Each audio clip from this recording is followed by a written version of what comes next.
Right, hello everyone. Second attempt. Now, the first time had a few technical issues, so hopefully we got that sorted. No more boomerism this afternoon. Anyway, as I was saying, this is the look at the Intelligence and Security Committee, Parliament, and the report into Russian meddling, interference, both in our elections, referendums, and also all other aspects, financial aspects of society, all that sort of stuff. Right. So if we go in, we've got the summary, and it's so all the information. So you got the committee which sat from 2017 to 2019, and which consisted of course Remainers like Dominic Grieve, and who was the chair. And that was, of course, up until the last election, where that was taken over by Dr. Julian Lewis MP, who became the new chair. And of course, this was Russia was. We've seen it being used in America against Trump as a tool to discredit his election campaign. That somehow there was on par with the infamous Watergate the Watergate incident, where the Nixon's campaign team broke into the Democratic offices to find out and steal information on party's tactics, and very much in a similar way it was to discredit both Trump and Boris, to argue that he was using that the that the Leave campaign was somehow and Conservatives used underhand tactics to achieve victory, that it could not possibly come from a peoples who had thought the subject in great detail, or even had long-standing views on, say, like the European Union, which we'll be focusing on in this video. And so we have here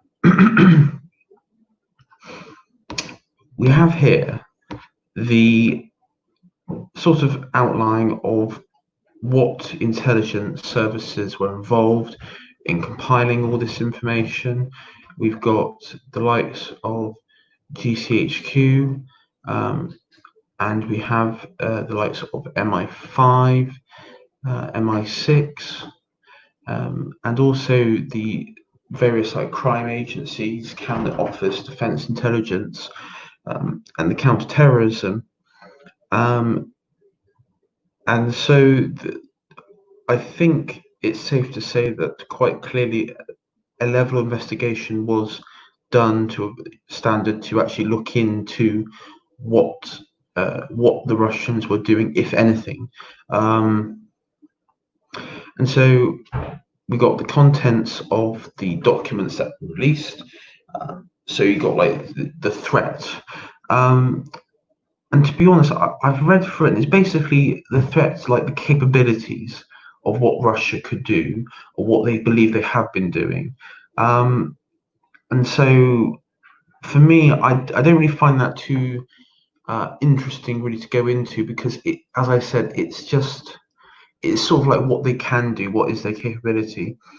Now, the bit we're going to be focusing on is the disinformation and influence, which is sort of what the media at the moment are really hammering home on these few pages here, because of course it contains the political advertisements and social media, and of course the case study of the EU referendum, which is the one topic that the Remain campaign and those on the left and the anti-Brexiteers have all been arguing since the referendum, that somehow Russia was involved, that somehow likes of Dominic Cummings and Leave.eu cheated their way to success. So if we go down to page 9,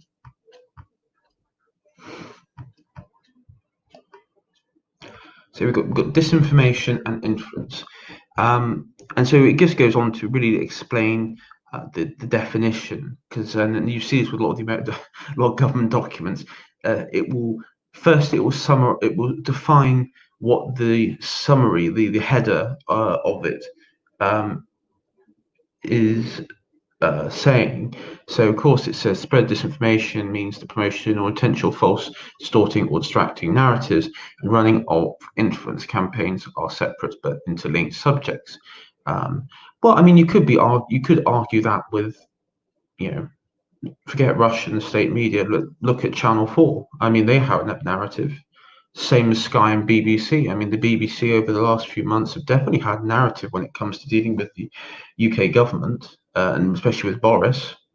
So, yeah, the BBC is spreading disinformation and enacting influence upon the public, which is, I mean, by the government's own standards.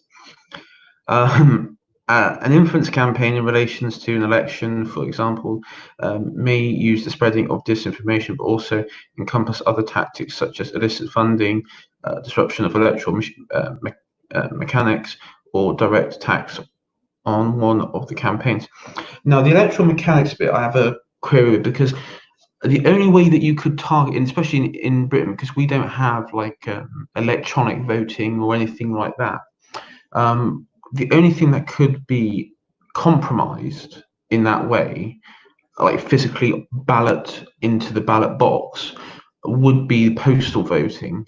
That's the only way, but there are many staff who work in those areas over elections, who work in council buildings, in, I guess you could say, very normal, non-partisan positions, who volunteer during the elections and have very strict guidances. I've actually even been involved myself, and I've had to go through all the guidances of when it comes to election law and election rules. And I mean, the guidance is very, very strict, especially in this country. Though electoral fraud, it does happen. I think the probably most famous one, and probably still ongoing, is Tower Hamlets. And in those sort of, I mean, it's very common in those Labour, I say Labour fiefdoms, but they really are. But in those Labour areas, it's very common indeed. But it's usually done by individuals within the state. So I don't know how, when it comes to the electoral mechanics, like the actual physically on the ground voting, I don't know how Russia could influence directly. Like, I guess it'd be like electoral fraud. I don't know how something like that on the ground could operate. I mean, you got your illicit funding and misinformation campaign and hacking and leaking and such. And of course, I think this would be referring to the before the election, during the general election last year, a government leaked document onto NHS and trade talks, and it seemed to suggest that the National Health Service would be, in the words of Jeremy Corbyn, who was waving it around on stage, constantly saying, well, here's smoking gun proof the government wants to sell off parts of the NHS. And in the report, though, it did say that it was raised, and the British government said they weren't prepared to negotiate at this time, which I think when it came to, I mean, it wasn't anything dramatic as that was being made out at the time by the likes of Jeremy Corbyn.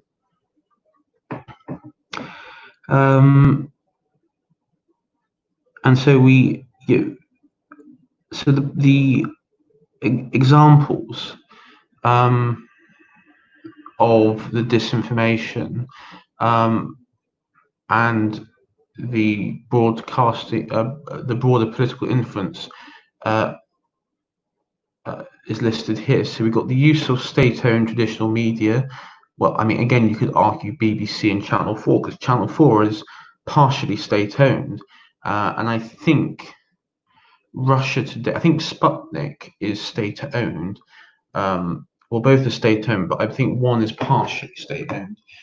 So, I mean, this could be a count like you could be talking about Channel 4 and BBC in this piece, but anyway, it's so serious distortion in coverage provided by Russia's state-owned international broadcasts such as RT and Sputnik.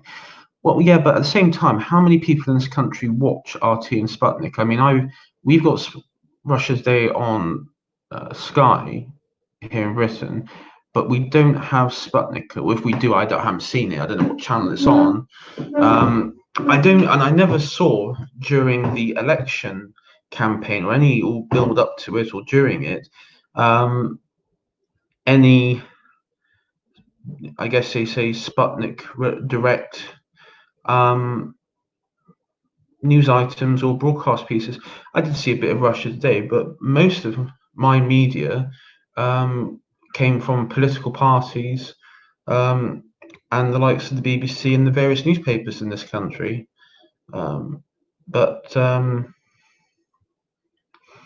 Anyway, of course, the second piece you got the famous the bots and the trolls. Open source studies have identified significant activity on social media. Yeah, I mean, again, how much influence does a bot and troll has? I mean, you could start. I mean, you would have to have if you want to start a hashtag on Twitter. Well, I mean, let's look at this. What we know during the referendum, the EU referendum, during the last two general elections, all the top hashtags in Britain were pro-Remain and pro-Labour. I remember in the last 2019 election, all the top hashtags were saying, Jeremy for PM, I voted Labour and everything. And I think it was like it was pro-Labour or second referendum content filling like the top 10 of trending in the UK. So again, going to the narrative that Russia wanted to support, or maybe Russia did support Corbyn. Though again, the question would be if Putin and Russia were to support Corbyn, then how could they necessarily support Brexit or vice versa? And that is the question which doesn't really make sense, because I understand supporting one, let's say from a tactical, if they wanted to destabilize, a general election would be far more effective than the referendum to enact a destabilizing campaign. I mean, in the Scottish independence referendum, there seems to be it seems to be clear from the report, maybe we'll get into it a bit later, that there was Russian interference. But I mean, let's look at this. How many nationalists in Scotland are aware that the likes of Alex Salmond has a regular show on Sputnik? And so this doesn't. I mean, the sort of narrative that it's from like this Brexitery, ultra right wing side that are sort of palling up to Russia, like what's been accused with Donald Trump and the Republicans in the United States that support Trump, is not really coming to fruition. In fact, from where I'm sitting, if there are any groups in this country that had been supported by Russia or influenced by Russia, it seems to be the parties on the left. And I think that's what's really irked some of the media, and that's why they've been focusing on, and even today, I mean, we know, this is what we know, leave.eu had nothing to do with any Russian individual or the Russian state. We know that individuals within that campaign had nothing to do, and as Nigel Farage points out on Twitter today, it has been one massive lie which has constantly been told, and it's been constantly told today. Even today, we still got newscasters who are still perpetuating this myth that somehow Brexit, it was the Russians that convinced that got the starved public who knew nothing about the EU to basically convince them to leave. And the narrative there is still going on. And actually, on the topic of narrative, we'll just go down because you got the hacks and the leaks in the US and everything else, which is again we know that the supposed link between the Trump campaign and the Putin and the Kremlin and everything, it has turned out every corner to be absolutely nothing. It has. I mean, even in this report, they still have to say widely alleged. Well, widely alleged by who? CNN? By the Democrats? By the political opponents? I mean, you maybe Russia did, maybe Russia didn't. But the point is, if you have a situation where there is constant investigation and it just turns up that there is no collusion, there is no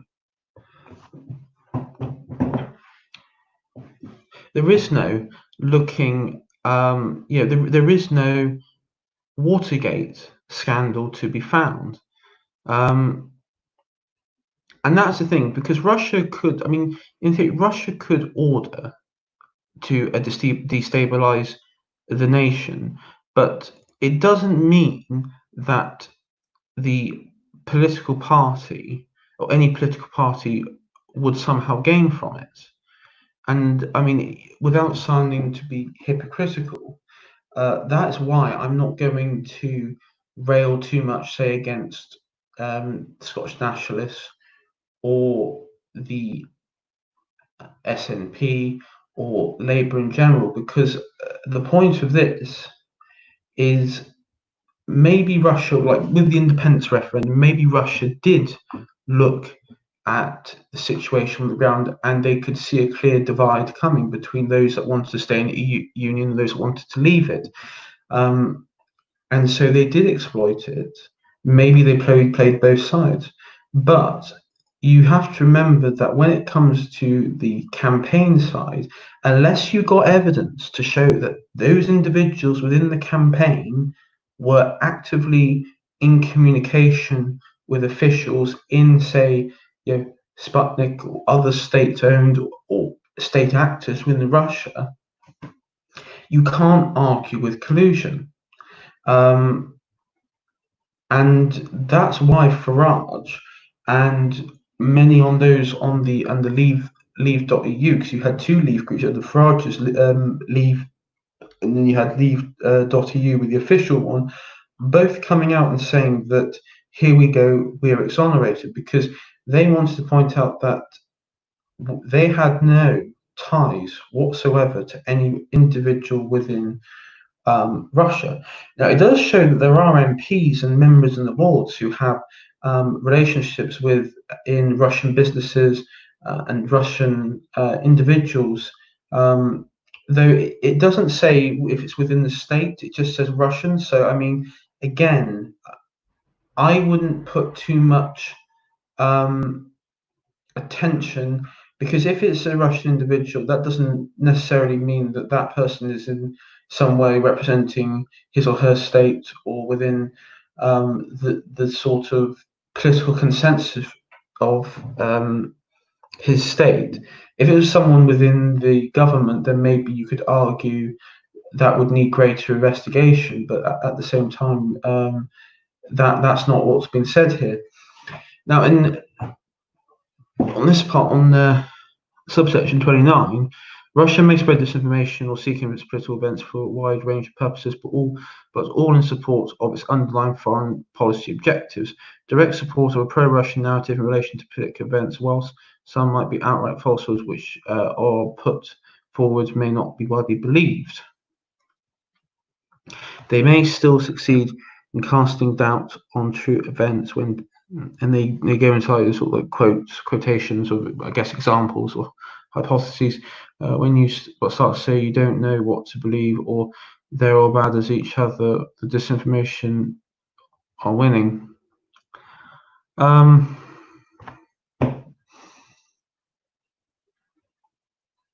mean that's a very cynical point of view. I mean during elections and the referendum campaign, you have very passionate people on both sides debating their point of view. That doesn't mean that that's basically saying that people's minds are just influenced by an exterior political actor. I mean, you don't know that. I remember during both the election and especially the referendum campaign, people were having debates on the streets about the European Union. You had activists appearing in my local town in the high streets, both from Leave and Remain. Mainly Leave. We only had, I think, had Remain like once in the entire time, and didn't come back. It was just a Leave campaign, and they were working their damnedest to get the message out to as many people to vote and to vote to leave the European Union, and and so many. And of course, you had the many TV debates, many online debates that people would have consumed, and I think it's doing a real disservice, and it sort of really sums up the metropolitan class who have such a little attribute such little value to the average British voter that the only way that they can be influenced is by the foreign agitated forces, and that they're too stupid to see what's going on in front of them. And I mean, it's very disappointing to watch. It really is.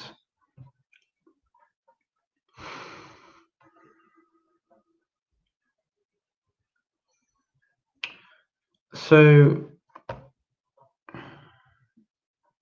and this is where there's a few redacted bits in here. So this might. So I'll say blank when reading this through.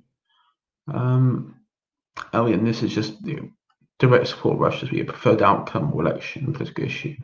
I imagine they don't go into much detail, so I imagine they think maybe case by country or something, but I don't know. I mean, it's very vague, very vague writing. Anyway, in terms of direct threats to elections, we have been informed that the mechanics of the UK's voting system are deemed largely sound. The use of highly dispersed paper-based voting and counting system makes any significant interference difficult, and we understand that GCHQ has undertaken a great deal of work to help ensure that the online voter registration system is safe. Nonetheless, GCHQ confirmed us that blank and the Deputy National Security Advisor noted that there is a lot of work going on in relation to electoral mechanics to map the end-to-end process blank and to make sure where we are mitigating the risk there. This was reflected in the Joint Intelligence Committee judgment in May 2017 that the UK paper-based voting process is protected from cyber operations, but blank the committee will expect an update on this in 6 months. Well, I mean, what sort of update do you need from it? I mean, it's quite clear the paper voting system. It cuts out the risk of digital hacking. It cuts out the risk of leaks. It cuts the risk out of cyber attacks. In many ways, I think, as GCHQ pointed out, it's extremely difficult to such an extent that there seems to be little to gain to go down that route. Now, voter registration, on the other hand, which is what the area was pointed out, is something that's always been a bit of concern, because I remember I think it was back in the 2017 election, the voter registration was extended, and then that's where it was believed, because obviously Labour did a lot better than anyone had suspected, that you had a situation where university students who were registered to vote in their where they were resident in their university towns also registered to vote in their hometowns as well. And I mean, there are examples that we can find out there. Of double voting, or what of I should let me be clear, of people who claim to have double voted, or individuals or claims, allegations that individual activists on university sites were encouraging their fellow students to double vote, and even saying that it's perfectly legal, which of course it's not. It's highly illegal, and it carries a prison sentence.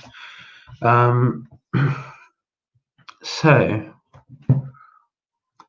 go on to the next bit, a hot potato. The UK is clearly a target for Russian disinformation campaigns and political influence operations, and therefore equipped itself to counter such efforts. The agencies have emphasised that they see their role in this as providing secret intelligence as context for other organisations as part of a wider HMG response. They do not view themselves as, and then there's sort of the small print here. Might just look through this all. The Integrity Initiative Guide of Countering Russian Disinformation in 2018. The Integrity Initiative is a project run by the Institute of State for Statecraft, a UK-based think tank and charity aimed at countering Russian disinformation. Let's see, where's Statecraft? Let me just search the Statecraft plot, see who they are. Statecraft. It's a think tank.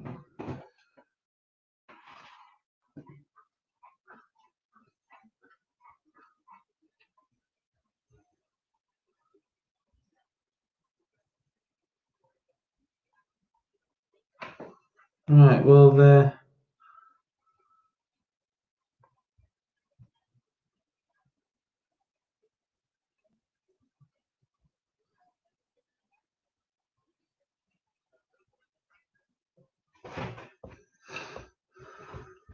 go on their official website, because I'm just on their Wikipedia.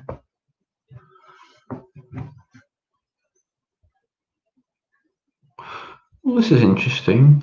So on their website, it looks like it's been taken down being taken down, looks permanently. It says all content has been temporarily removed from this site pending investigation into theft of data from the Institute for Statecraft and its program, the Integrity Initiative. Initial findings indicate that theft was part of a campaign to undermine the work of Integrity Initiative in researching, publicising, and countering the threat of European democracies from disinformation and other forms of hybrid warfare. The website will be relaunched shortly. In the meantime, we expect to be able to publish analysis of the hack and in the future. I mean, the fact that they were hacked and basically taken off their own website doesn't fill me with much confidence in guidance to counter Russian hacking. It's like, well, you've already been beaten, guys. What are you doing? Right, we'll get through this. So, holding prime responsibilities for the active defence of UK's democratic process from hostile foreign interference. Indeed, during the course of our inquiry, appeared determined to distance themselves from any suggestion that there might be a prominent role in relation to democratic itself. Nothing, of course, which had been implied. They, in relation to intrusive powers in the context of democratic process, they informed us that the Department of Digital, Cultural Media and Sport, DCM, holds primary responsibility for disinformation campaigns, and that the Electoral Commission has responsibility for the overall security democratic process. Yeah. I mean, they're meant to be sort of hold responsibility disinformation campaign. Well, where are they with the BBC? I mean, that's like been going on for years now. So, I mean, again, you could say how effective the department is. It doesn't look very effective to me at this stage, but we shall see.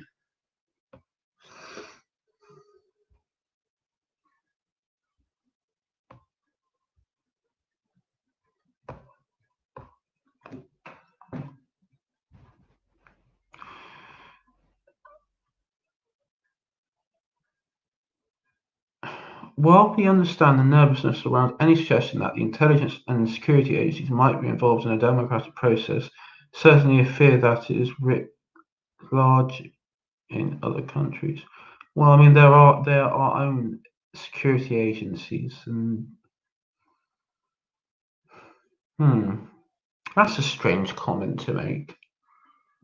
Nervousness around. What do you have to be nervous about? That's a strange comment. Maybe a hint of guilt from the other side.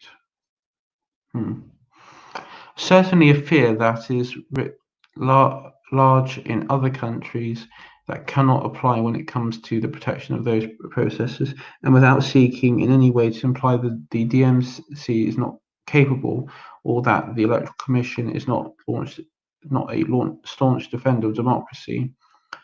Well, I mean, they both. I mean, the Electoral Commission would constantly go after Brexiteers on really phony, very weak claims, and the DCM is, again, Department of Culture and Media, very weak. They've allowed the BBC to get into the stage where it's basically like BuzzFeed, state-funded BuzzFeed news channel. So, I mean, I guess, again, I don't think they're really fit. Any of them are fit for purpose at this stage. Protecting our democratic discourse and process from hostile foreign interference is a central responsibility of government and should be a ministerial priority. Yeah, I think it should be ministers that deal with all that. I can agree with that point. Just going to see if I go to. Okay, let's go to the nitty gritty bit. All right, this is the bit that, because we won't do this stream for too long. There's been widespread public allegation that Russia sought to influence the 2016 referendum on the UK's membership of the EU. The impact of such attempts would be difficult, if not impossible, to assess, and we have not sought to do so. However, it is important to establish whether a hostile state took deliberate action with the aim of influencing a UK democratic process, irrespective of whether it was successful or not. I mean, I would, because I know that this is the thing that's getting all the leftists on Twitter and everywhere else really riled up, is that, you'll choose not to look in. The government chose not, the MPs chose not to look in to if Russia influenced the 2016 referendum, and this goes back to really what the original point is. Let's just say, okay, in the campaign, there were only two official sides that would take part in the debates, that would take part in media appearances, and that would take part largely. Now, Leave.eu have already been exonerated. Now, unless you're going to claim that it was the Remain, the Better In campaign was somehow influenced by the Russian state, which I which has not been what's been suggested, any other like subgroup of Remain or Leave was so insignificant in the campaign.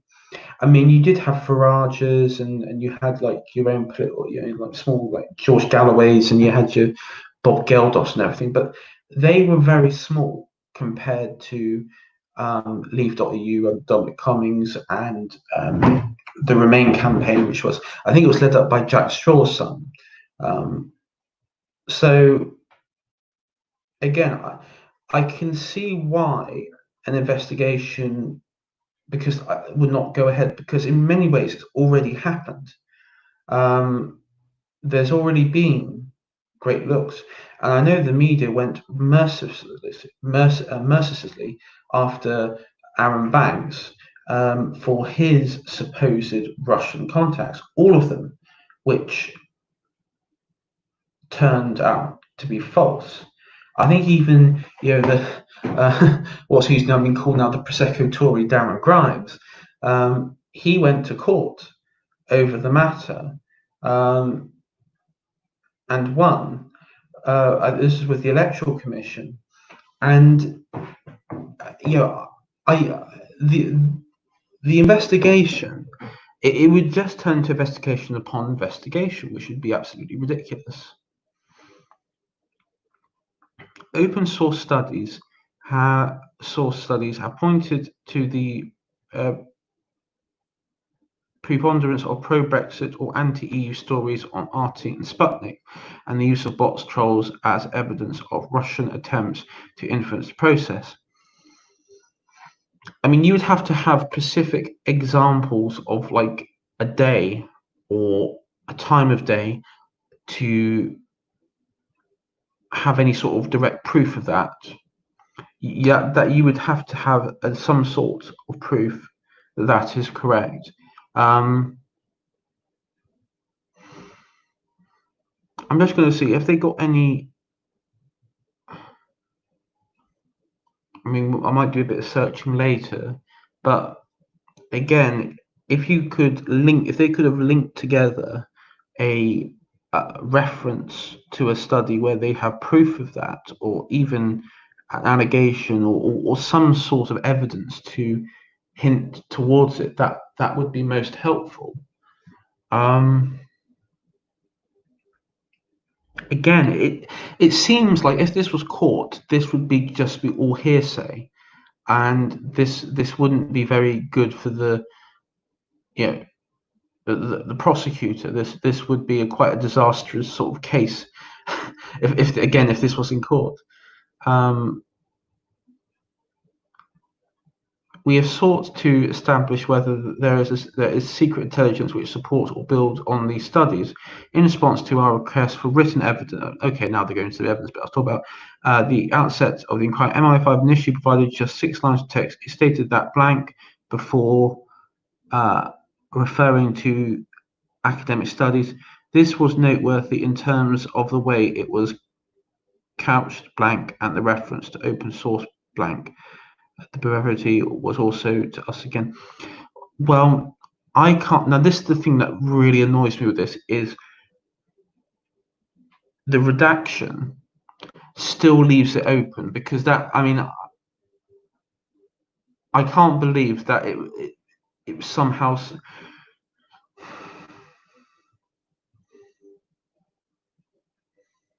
I mean, they could have worded it in a way to give some context, because if they're going, okay, they're saying that they've got a noteworthy example in terms to where how the influence was going on within the EU referendum, and they've just redacted keywords in that, so it makes no sense,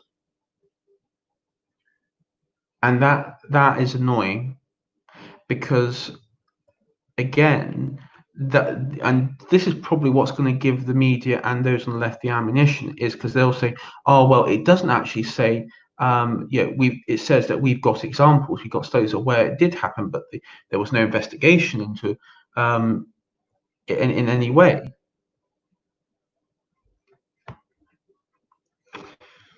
And then it goes into the caution from agencies and the sort of relationship with the democratic process, and particularly on its continuation of the EU referendum. Repeat this that this attitude is illogical, that this is about protection of the process and mechanism from hostile state interference, which should fall to our attention agencies and security agencies.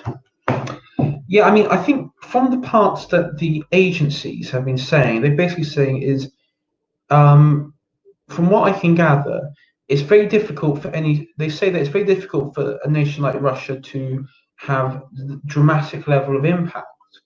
And it's very difficult. And the only thing the intelligence agencies that pointed out when it definitely comes to Brexit was the voter registration, which was their concern. But apart from that, there doesn't really seem to be a direct impact. I mean, you could have an army of trolls on 4chan, which are like Russian-backed troll division, and my question is, well, okay, but how can they influence, let's say, taking the case of Britain, 65 million, or let's say your voting age like 30 million,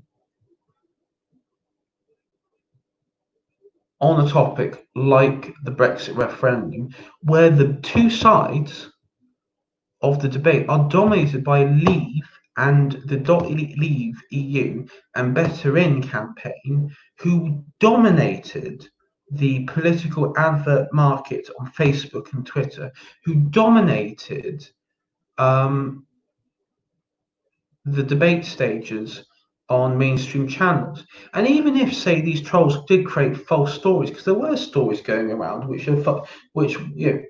that were going around during the EU campaign, but you had the gatekeeping of the mainstream media that were there to and stepped up to come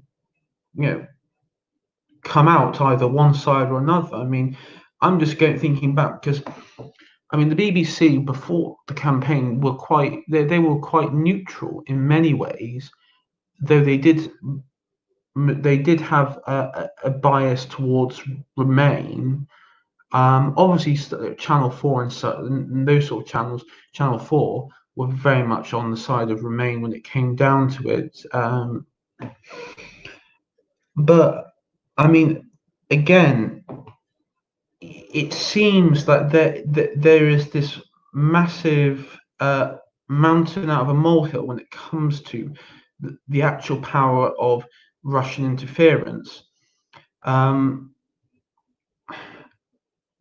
I'd be looking not so much as the EU referendum as a good example of Russian interference. I think general elections are probably the easiest ones to go for.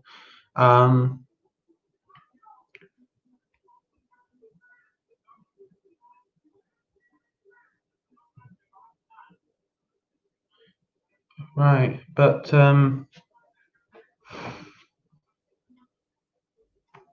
it goes into the Scottish independence as well. It's just that influence campaigns in relation to Scottish independence referendum. However, at the time, it appeared that Blank was commentators described as potentially the first post-Soviet Russian interference. Right, so the time frame we have is basically it became noticeable that it's sort of the post-Soviet interference. It sort of started from 2014 up until present day.